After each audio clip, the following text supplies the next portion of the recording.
Hello, everyone. This is Dr. Yonit Arthur. I'm an audiologist and strength coach, and I'm here today with a very special guest, Anna. Anna has recovered from chronic dizziness and has agreed for us to interview her today to share her story. So, welcome, Anna, and thank you so much for agreeing to do this. Hello, it's a pleasure to be here. Awesome. Well, we're so happy to have you here. And I was hoping that we could start by just having you share a little bit about you and a little bit about what was going on when the dizziness started, what seemed to set it off, what the symptoms were, and maybe even a little bit about the medical journey that you were on when it started. Okay. Yeah, yes. I live in London in the UK. I am 44. When the symptoms started, it was 2017, and I was just coming up to my 40th birthday. Um, I am a reflexologist, and I've been working with clients for the last 15, 16 years. And I've recently trained as a counsellor, mental health counsellor as well. Um, so in 2017, I'd had quite a difficult couple of years. Um, my uncle, who I was incredibly close to, had died from prostate cancer, and what happened after his death was that there was some kind of family discomfort around his will, and so I found the coupling of the grief that I was feeling after he died and what was happening in my family, which felt a bit like a bomb going off, to be perfectly honest. And it had really kind of destabilized me. And I felt quite lonely, actually. I mean, I'm married and I've got two children who at the time in 2017 were 5 and 7, so quite young. But I just I just sort of felt like the grief was it had opened up a lot of previous grief because my father died when I was 14, and I just hadn't really dealt with grief. I thought I had, but I hadn't really dealt with it. And what happened to me, sort of the late part of 2015 and 2016, was just that I was just really stressed and not coping very well, kind of in my day-to-day life. I sort of felt like I was very much on the edge. I wasn't sleeping very well. I actually had something where when I was trying to get to sleep at night, and this is probably an indication of kind of one of the very first things that I noticed kind of leading up to the dizziness. Um, I used to have what sound. I'd be going off to sleep, and I'd have an experience where it would sound as though a bomb or a gunshot or a very loud noise happened in my sleep, but it felt like it had happened in the house. And I would wake up my husband and say, "Did you hear that?" And I would have to check the whole house, thinking someone might have broken in, or that a bookcase had fallen over or something like that. And sometimes it would happen several times in the night, and I couldn't understand why I was the only person who was hearing it, because to me it was, I mean, really loud. It literally sounded like a bomb had gone off downstairs. Um, so then at the beginning of 2017, I just started feeling a bit unwell. I noticed when I went to stay with a friend of mine, I just I wasn't feeling myself. She took a photograph of me, and I looked at the photograph and thought, you don't look yourself, Anna. And then between January and February of 2017, things started to kind of happen fairly quickly in terms of just kind of getting some visual disturbances. So I noticed that when I was talking to people and they were moving their hands, I would get traces going when they were moving. And again, I sort of spoke to my husband and said, you know, have you noticed anything when people are talking? It's, you know, I get this weird experience and almost like lights. And he hadn't experienced the same thing. So I was like, okay. And then I also, again, noticed my sleeping was very disturbed. I would feel very tired at first and sort of feel like I wanted to sleep a lot of the time. But then during the night, I would wake up and it would be kind of quite wakeful sleep, if you like. And then I think things started to get really difficult for me, probably by the end of February. And that was my first experience of going to the GP with the symptoms. Unfortunately, the first GP that I saw, I didn't realise this at the time, but it happened to be someone kind of in training or at the very beginning of their career. And she listened to my symptoms. She was very receptive, but she panicked me because she did a test, like a foot reflex test for multiple sclerosis. And she said a few things during the appointment that freaked me out, to be perfectly honest. And then she said that she was going to arrange for a brain scan, a brain MRI. And I think at that time I was just feeling kind of so out of sorts. I couldn't really walk properly. I was walking like someone way beyond my ears, someone kind of, you know, possibly in their 90s. I had to walk really, really, really slowly because my world had become completely surreal. So it felt as though when I was just walking along the pavement that there was a kind of steep gradient, and if there was just a kind of slight change in gradient going up a very kind of mild hill, it would feel like from the knee down, it would feel like I was either walking or wading through like thick mud, and I could almost feel a weight in my movements. But also my legs would feel like, the only thing I could think to describe it was like marshmallows. And in the UK, we used to have this. There was this advert for mints in the 80s where there'd be a guy kind of made of soft material kind of walking along. And that's how I had to describe the way I felt to everybody, because he was called Mr. Soft, and that's how I felt. I felt like Mr. Soft. And it was terrifying. I didn't know what was happening to me. I had a 7-year-old and a 4-year-old at the time who were, you know, very demanding in lots of ways. I had to keep doing the school run because my husband was at work.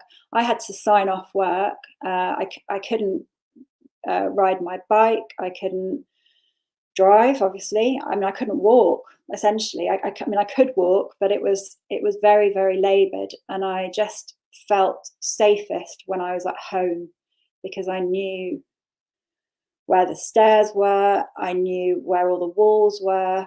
I just felt most comfortable in an environment where I knew where everything was and there were no surprises and there weren't any people, to be honest, because talking to people and having interactions as you do, particularly in your children's school playground, which is possibly one of the craziest environments to be in when so unpredictable, the unpredictability of kids on scooters and on bikes, and it was really, really hard. Yeah, that's sounds like a really terrible time. And I know that whoever is watching this video is relating to what you're saying, because this is a story I hear from many of my clients.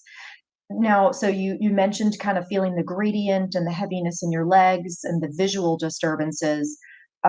Did you have any other symptoms that were more like a sensation of movement, or were related to kind of a more classic dizziness feeling? Did you have anything like that?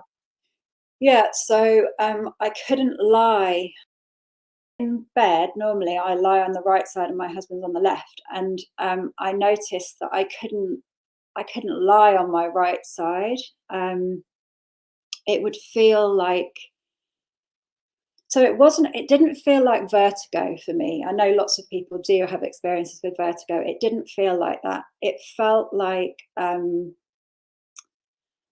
it's so hard to explain, but I just couldn't lie on my left. I couldn't lie on my right side. And and I couldn't turn over in bed. I had to stay completely still. Otherwise, it would feel like I was going to somehow not even roll off the bed. I felt like it was so traumatic to even think about turning over in bed. Um, I would also have experiences of when I was getting out. So I changed position in bed. So I then slept on the different side of the bed so that I could get out of bed more easily, because I just couldn't do anything on my right side. Um, and when I got out of bed in the morning, I would, at its most acute, I would fall to one side. It was like being on some kind of fairground ride, but I wasn't. It was just me and my body. So the kind of the movement, it's like a swaying. I mean, I'm doing this with my hands. It just felt like that all the time. And I can remember kind of having to hold on to the banister as I was going down the stairs to go to the toilet, because we have a level in between the bedroom and where the bathroom is. And I was literally kind of clinging on for dear life as I went down the stairs, because it felt like I was going to fall. So that was my experience of the dizziness, and that's all I could think of. There isn't another word in the English language to describe the way that I was feeling. The dizziness was closest, but it was never a feeling like with vertigo. With certain, what I've heard about vertigo and what I've experienced myself sometimes, it was never a feeling like I was going to fall. It sort of in that way, but just a destabilizing feeling, like I could go to one side, if that makes sense. I talked to other people who'd had labyrinthitis and other experiences, and it didn't quite sound the same. Mine was a bit different, but I Yeah. did always feel like I was just so unstable. Hmm. And so you had seen the physician. Yeah, Your symptoms were kind of this non-specific, non-vertiginous, as we would call it, type yeah, of dizziness. She scared the living daylights out of you and said, "Oh, okay, I'm just gonna throw this out there, but you might have multiple sclerosis." And yeah. obviously that didn't make things better. So did you that from there on get another referral to more physicians or have imaging done? Like, what was your journey as a patient from there? Yeah, as a patient, I first of all, she did give me some other options to try as well. For example, the Epley maneuver, to lie on the back of my bed and to kind of do things with my head, which made me feel absolutely awful and didn't help. But the main thing was that I was kind of waiting for this scan, and I'm just trying to sort of remember the exact timings of it all, but all I know is that the kind of, I think I had to wait about through 4 weeks for the scan, and then I had to wait again for the results. And in that time, I can't remember if it was during that time or after that time, I saw another doctor, because I was like, the level of fear in me was so high that I was kind of experiencing panic attacks. And I'd also, I think what happened is that the fact that she started talking about MS made my stress levels increase so much that then it was really difficult for me to know, or anyone else to know for that matter, what was stress, and the symptoms of stress, and what were my original symptoms, because they all started to cloud together. And I can remember going to see another GP at the same practice, possibly in the interim period with the scan, but it might have been after the results of my scan, which came back clear, fortunately. But I saw another doctor who was not very empathetic at all. She just, it was such an effort for me to get to the GP. I just can't tell you what an effort it was to just leave the house and walk to the GP.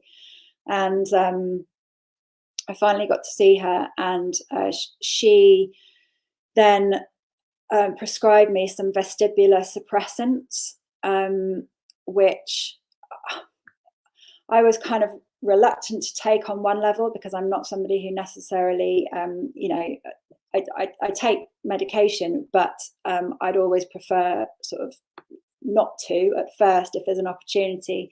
But by that stage, I didn't know what to do. I would literally have taken anything if it had made me feel better. So I started taking the vestibular suppressant, which, I mean, it helped in some ways, because it dulled the sensations. I still had the sensations, but they weren't quite as acute, which meant that I could go out of the door and I could go and collect my children from school. But I was feeling really uncomfortable taking the medication, because they were making me feel not very good in other ways.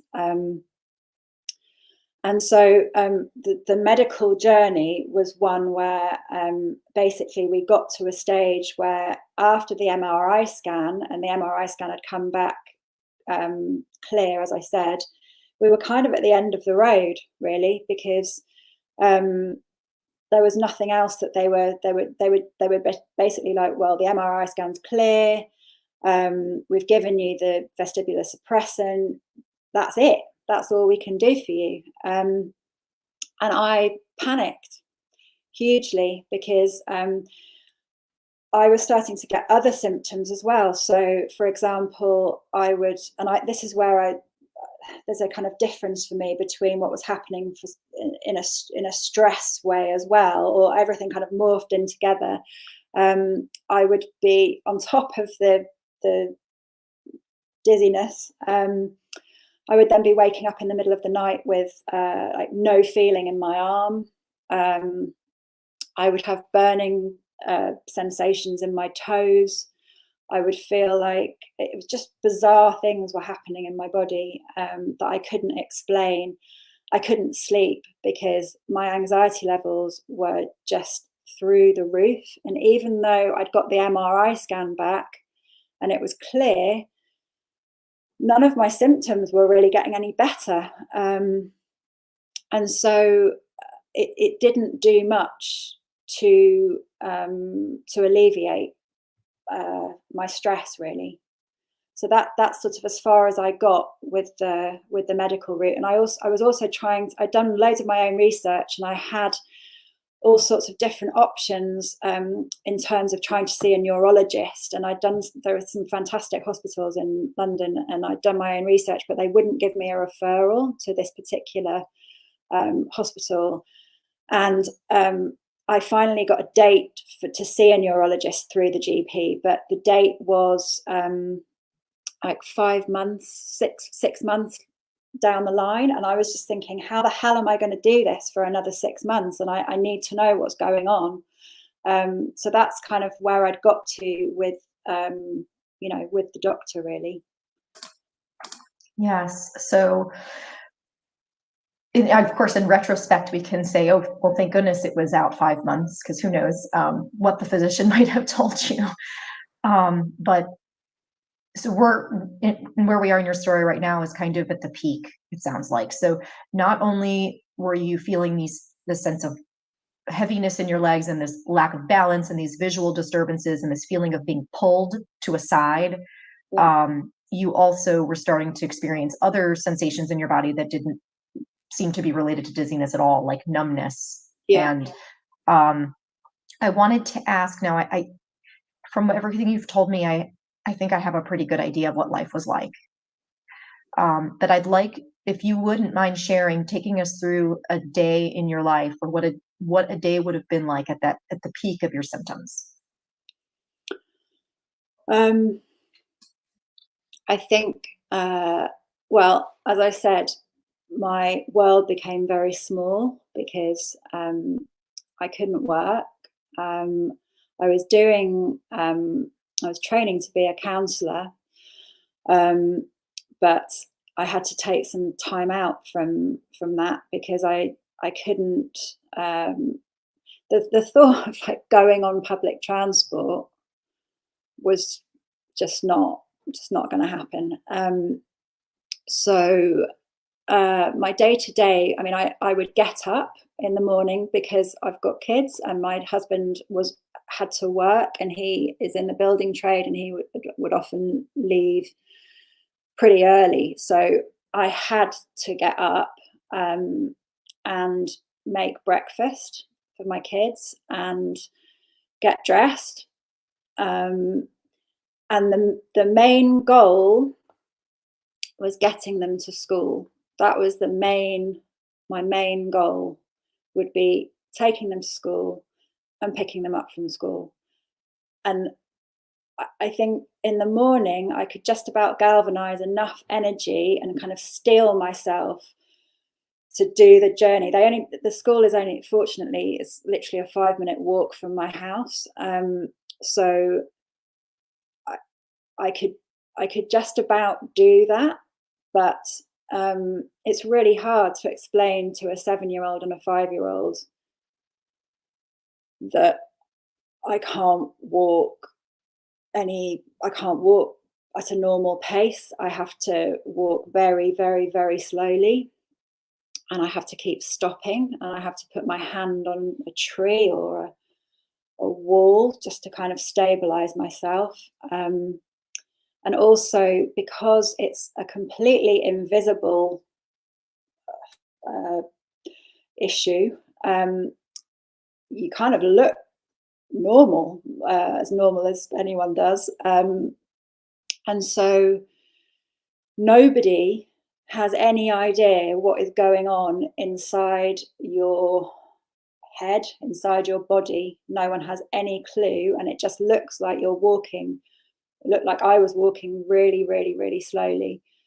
But my day would basically involve getting them to school, a huge sense of relief that I had managed to take them to school, a very, very slow walk back home. And the moment that I got in through the door, just huge relief that I was back in my house, and I didn't have to talk to anybody, and I didn't have to do anything. And I just wasn't really doing anything. I was just kind of moving. I'd make myself some food. I might do a few household chores like put some washing in, if I thought that I had enough energy, and it wasn't going to be too much. But sometimes just the stimulus in terms of like walking up the stairs. I've got a lot of stairs in the house, and walking up the stairs, or just taking an angle wrong or something like that would completely throw me off. And so then going to pick my children up from school. So I can't really remember what happened in between 9 o'clock and 3:30, but I know I was in the house. I know I wasn't seeing anybody. And then I would get them home. And again, like, galvanize the energy to deal with 2 young children, energetic children. My husband was amazingly supportive, but he doesn't normally get home till about sort of 6 o'clock. And then bedtime, and it would all start again. So that was my life, really, just like staying in one room as much as possible. And yeah. Yeah, it's just reliving that. Again, I know there are people watching this who are in the throes of what you describe right now. Right now. So I know revisiting that time may not be the most fun thing for you, but I really appreciate it because I think now we're going to get to talk about the fun stuff now. And I think it's important for people to understand just how low they can be and still get better. I mean, I think I didn't know what was happening to me. I can remember thinking I might die. That's how it felt. It felt like I might die, and that I didn't understand myself anymore. I didn't understand how I was working, and the panic attacks were really, really intense. I had one particular panic attack where I can't remember again sort of where exactly this was in the story, but it was still at kind of peak time, but I had to go into central London to do something for my course. And so this must have been a little bit further down the line, but what happened while I arrived in central London in Holborn, which is kind of, I don't know London very well, but it's like Holborn is one of the busiest areas of London. And I mean, people just everywhere, like cars, traffic, everything. And basically, by the time I got into my course and saw some of my tutors, I can remember just saying to them, I need to go to hospital. I'm dying. It felt like somebody had literally whacked me over the head with a baseball bat. I mean, my neck was I just had just the most bizarre experience in my neck, and I just didn't know what was happening. I couldn't. Everything was going like this. I couldn't hear people properly. I couldn't hear when people were talking, or the noise was kind of. I couldn't differentiate between different people speaking, and it felt like I was completely kind of shutting down. So, I mean, that would have been a particular kind of low point. So I just wanted to kind of reference that, because that was hugely significant for me in terms of what was going on, and absolutely flipping terrifying. It was terrifying. As I said, I felt like I was going to die, and I said as much. I felt like I needed an ambulance to take me to hospital because I was going to die. So that's just an example of how it was at some of the worst times. You were in good company, unfortunately. You were in good company, unfortunately. Yeah. I wouldn't say that all the clients I work with have had panic attacks, but many of them have. And in fact, many of them have their symptoms start with a panic attack. So it's just boom. They don't have the kind of the slower gradual onset. It's just the I'm going to die. And then the symptoms continue from there. Yeah. So let's switch gears just a little bit now and talk about the turning point. Yeah. So can you identify a specific turning point where things started to get better and you started to get a handle on it, or was there kind of a more gradual shift? I think the biggest turning point was a friend of mine who is a physiotherapist putting me in touch with another physiotherapist who specialises in vestibular issues. She does VRT, and just works with balance and neurological issues, really. And I went to see her with my husband when I was still feeling kind of really awful. And just talking to her and having somebody who understood and had just understood me, just somebody who understood me, was just such a relief. Everything she got me to do all these different exercises where I had to kind of close my eyes and do some walking and just things that, it was really difficult for me to do, but she was there and my husband were there to kind of help me and support me. But everything that I did, she expected, and that made, I just felt so incredible to be in someone's company. He clearly knew so much about what I was going through, and that it wasn't abnormal for her. She was dealing with people all the time who were going through this, and it was just such an incredible, that feeling of just being understood. And she told me it's going to get better.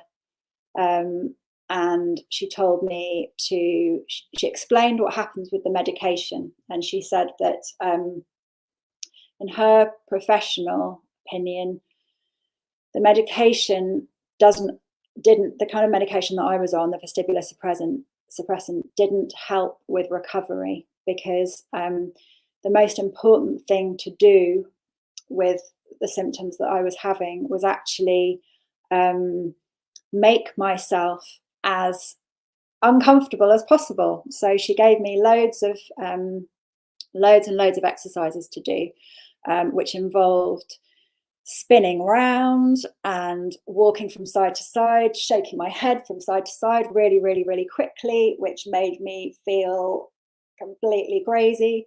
I felt like I looked crazy doing them as well. But she told me that I had to do it, and that the more I could kind of step out of my fear and do more outside and challenge myself, that the better I would start to feel. And at the beginning, doing all of these exercises, I was just thinking, this is just making me feel 100 times worse. But there was just something about what she'd said which gave me faith in terms of pursuing it. And also, frankly, I had nothing to lose, because I was feeling absolutely awful. I'd got to the end of the road with my GP, so it was my only option. And also, she'd come through a recommendation of a very trusted friend as well, who was also a physiotherapist. So I had some faith, and I did start getting a little bit braver. So I would get into a car, which was, the thought of getting into a car was just, I just couldn't get my head around it. And I have to say, the first time I did get into a car, it was raining, and my husband had the windscreen wipers going like this. And I was, sitting in the front of the car with the windscreen wipers and the car kind of turning. And it couldn't have been a worse situation for somebody who was feeling like me. But I did it. I survived. I did the car journey. And I think it was just kind of starting to get a bit of faith in the fact that I would do these things, and I didn't keel over. I was still standing, and it started very incrementally to make a bit of a difference. So instrumentally, in your case, the physiotherapist reassuring you that things were going to get better, there was nothing horribly wrong with you, that she had seen this before, and that if you pushed through, ultimately you wouldn't hurt yourself further. Yeah. And that's a point I find myself making to clients frequently. because they feel worse after the exercises, just like you did. They develop this fear of movement.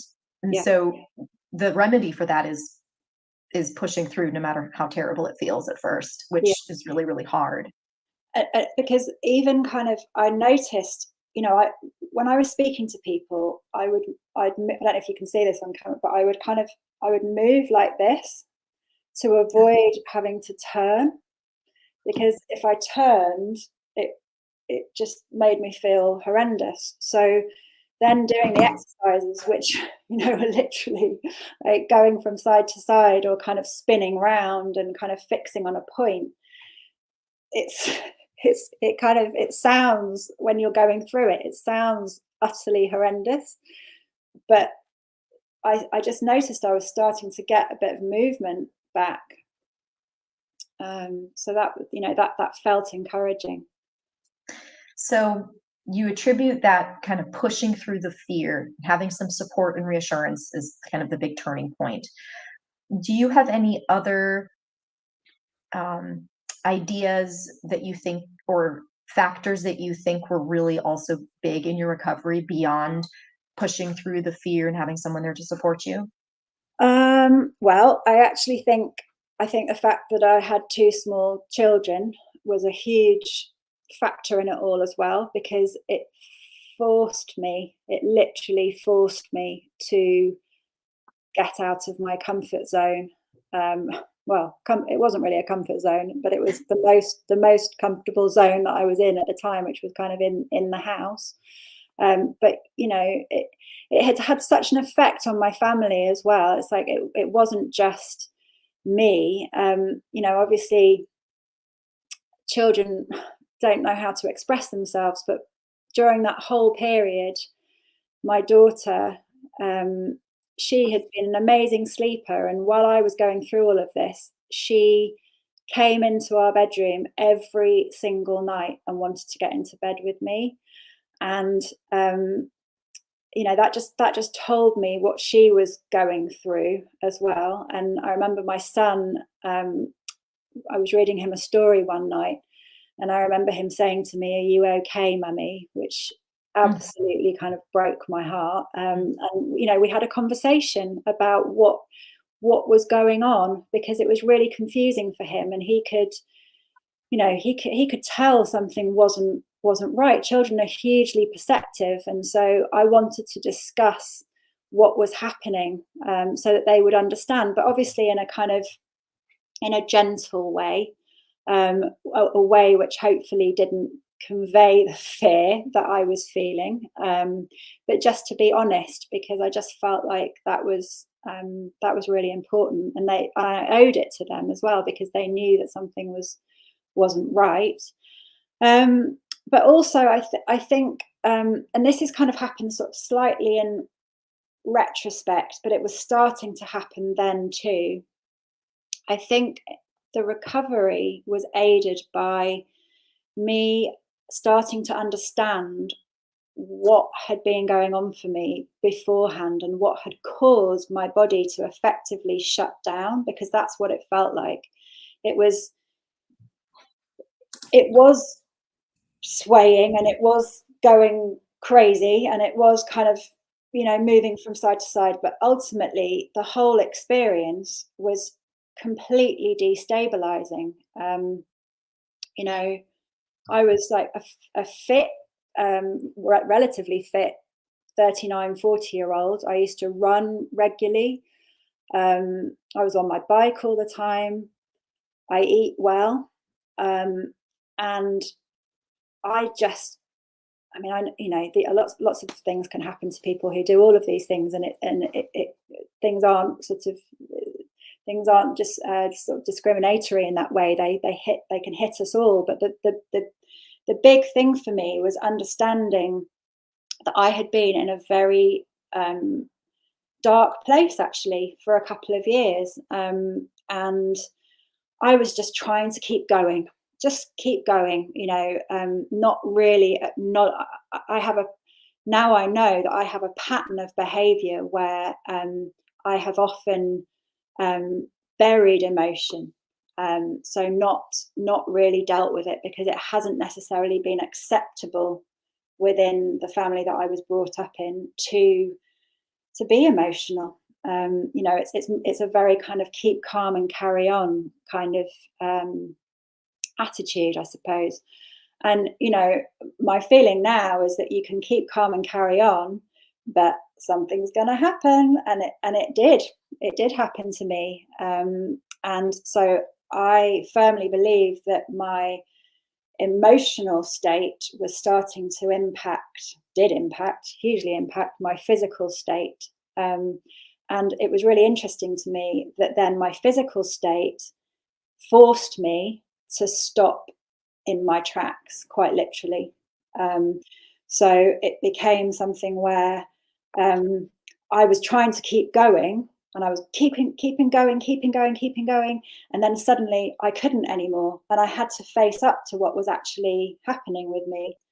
So it was almost like my body was kind of giving me clues. It was kind of saying, you can't, you know, you can't do this. You can't do this. Listen to what you're hearing. Listen to what I'm telling you. So that really started to make a lot of sense to me and help me get some perspective, I think, which was hugely useful. And it's something that I now, this is going to probably sound really difficult for some people who are going through what they're going through at the moment, but I see it as a gift now in retrospect, because it has taught me so much about how I react in certain situations. And I have seen it with the clients that I work with, both from a well, in a holistic sense, because I work with clients holistically, both in my counselling practice and in my reflexology practice. But it's, you know, the mind and body are so interlinked, and there's no, in my opinion, there's no getting away from that. That is so insightful, and I just want people to know, I met Anna through a mutual acquaintance. So Anna is not one of my regular YouTube viewers. Anna did not watch all my YouTube videos before this interview, and you can hear her saying exactly the same things that I say on all my videos. I know that I've said things like, your dizziness is a gift, and it doesn't feel that way right now, but it is. And it's your body's way of talking to you. And if you have that external barometer of what's going on inside, it can be very useful, actually. And I said verbatim, dizziness is your brain's way of saying stop.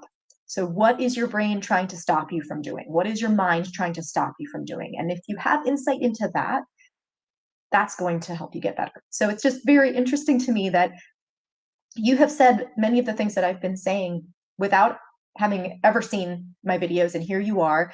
I noticed when you were demonstrating the exercises, and I hope some of the viewers who are watching this did as well. You're shaking your head back and forth, and you're able to focus on me, and you're just showing it to me, and I'm like, oh my gosh, like I have patients who can't even like watch someone else do that without having physical symptoms. So to me, I think what you're saying about the emotional components of your recovery are the foundation that people need to be willing to explore if they're really going to get better. Yeah, absolutely. And I think that just just thinking about the quality of what's happening physically. So, you know, if I think about some words to describe how I was feeling at the time, you know, I was feeling unsteady. I was feeling vulnerable. I was feeling completely destabilized. I felt like my foundations had been kind of, I don't know, just blown up. I keep going back to a feeling of kind of that's what it felt like, though. It felt like somebody had kind of dropped a bomb in my life, and nothing was going to be the same, and it felt like that internally. And so those words, if I really kind of think about it and feel, that is how I was feeling about other things that were happening in my life. I felt unsteady, I felt destabilized, I felt like I couldn't trust the things that I used to be able to trust. And so then what happened? I couldn't trust my body, because I couldn't get out of bed without falling to one side, and I couldn't go downstairs to the bathroom without clinging on. So to me, that's a really interesting way of looking at dizziness, but also all kinds of other chronic pain, chronic illness. There's always a quality to it, that there might be something that's very insistent, and maybe that relates to something that's happening in your life. I don't know. It's just, for me, it's been really, really useful thinking in that way. Yeah, there does often seem to be that symbolism to the symptoms. There does. Sometimes you can drive yourself crazy trying to figure out what it is, but frequently there is symbolism to it. Yeah. And I mean, and I'm really aware that, this is the way I like to think about things, and it's a way I think can be useful. But sometimes it takes quite a leap for people to think in those terms. It might be that somebody is just wanting to just feel different, and so hopefully hearing about how the exercises help me can be quite inspiring, or kind of give you a little bit of faith in terms of how things might get better. But for me, I do see it as a kind of holistic package, really. I can't not now. So do I, and people who watch my YouTube channel know that I take this approach. So I think there is no way around it. You can reduce your fear of your symptoms as much as you want to, but you have to understand the source. You have to, one way or the other. You have to figure out where it's coming from. Yeah. So, all incredible words of wisdom. I just wanted to ask before we finish if there are any other specific words of advice you'd like to offer people who are going through chronic dizziness. I just like to say, just have faith. Have faith in yourself. Believe that it's something that you can overcome, and that you might just be going through you will be going through an incredibly difficult time, but things do pass, things do change, they certainly shift. I don't believe that anything just stays the same. So in that respect, there will start to be little glimpses of change. And I also think, I think having people around you to support you, and it might not be the people that you expect, but anybody who shows you any kind of kindness and understanding is worth hanging on to, because it's the people who you feel that you can just be yourself with in any capacity, whether you're crying your eyes out or having a panic attack. Frankly, if people are just accepting of you, then that is that was hugely beneficial to me.